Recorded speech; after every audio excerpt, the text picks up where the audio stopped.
research is on social categorization. And so I think the initial stages of social categorization are very cognitive. When we initially see someone for the first time, whether it's in person or just an image of someone, we categorize very quickly. Within a fifth of a second, we often pay attention to aspects of their facial features that are related to either race or gender or age. At a very early stage, we're already categorizing people. And what my research looks at is at those early stages of categorization and then the subsequent implications of those stages, so what associations are related to social categorization. And so when we think of the initial cognitive phases of social categorization, almost everything related to social categorization is social. It's what we've learned in our culture. So what category is important, what we associate with the categories, what categories are threatening, which are friendly, those all of those aspects influence our initial cognitive factors. And then once we have initially categorized a person, then all the associations we've learned in our culture also become activated. So for example, whether we see the person as different from ourselves or not, how much we identify with them, whether we see in-group, out-group differences, the traits, the characteristics we associate with that category become activated, and the evaluations of the category, whether we are positively or negatively inclined toward that category. So for example, in initially seeing a photograph of me or meeting me for the first time, you might, your initial categorizations would be that probably I'm Asian, middle-aged, and a woman. And so all of the associations that go with that, let's say we focus on Asians, might be that you think of me as different from yourself if you're non-Asian, that you would associate traits and characteristics that you learned in our culture. For example, maybe that I'm a bad driver or that I don't know much about popular music. And maybe you have a negative association with Asian. So all of those activations would also occur very quickly upon categorization. I think those initial activations, whether they're identification, stereotypes, prejudice, also have further downstream consequences. For example, whether we can recognize a person, the own race bias effect, whether we can recognize someone from our own race or not when we see them at a later date. Whether we can identify their emotions. Some of our research demonstrates that we process faces differently. We attend more to the eyes of our own group than other groups, and that has important implications for understanding the person and being able to identify their emotions, recognize them later, etc. And so I think there are a lot of whether we empathize with them, whether we're willing to interact with them, all of these things are influenced by their categorizations and the processing of their faces. I think ways to maybe try to reduce intergroup biases at an interpersonal level, for example, me interacting with someone from a different race or a different sex than me, could be to try to individuate them. Try not to think of them as a member of a category. We've paid people to try and individuate others.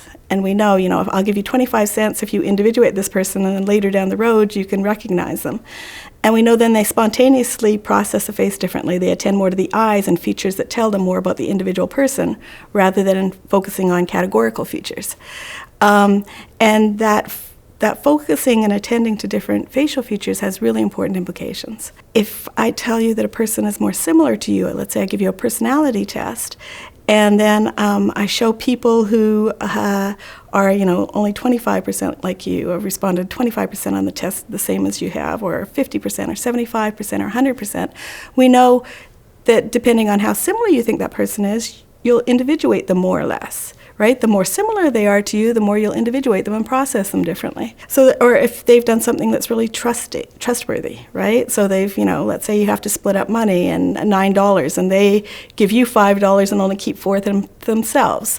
Those kind of actions also make you individuate them. And when you individuate people, you process them in different ways. Right? You spend more time trying to figure out who they are, and you attend to different facial features, right? So I think, the difference between individuating a person and just seeing them as a category member can have important implications for how you treat them and how you perceive them and interpret their actions. Alternatively, I think that also seeing someone as a category member, acknowledging that there might be different from you is also important and can work in positive ways.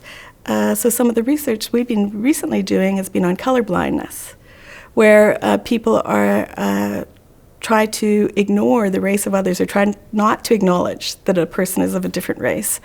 And we find that that can have negative downstream consequences. So I think, for example, let's say you see someone and they're walking down the stairways. One person is walking down the stairways and the other person is walking up the stairway. And they bump into each other. And we ask people, tell us, describe the two people in the event and describe what's happening.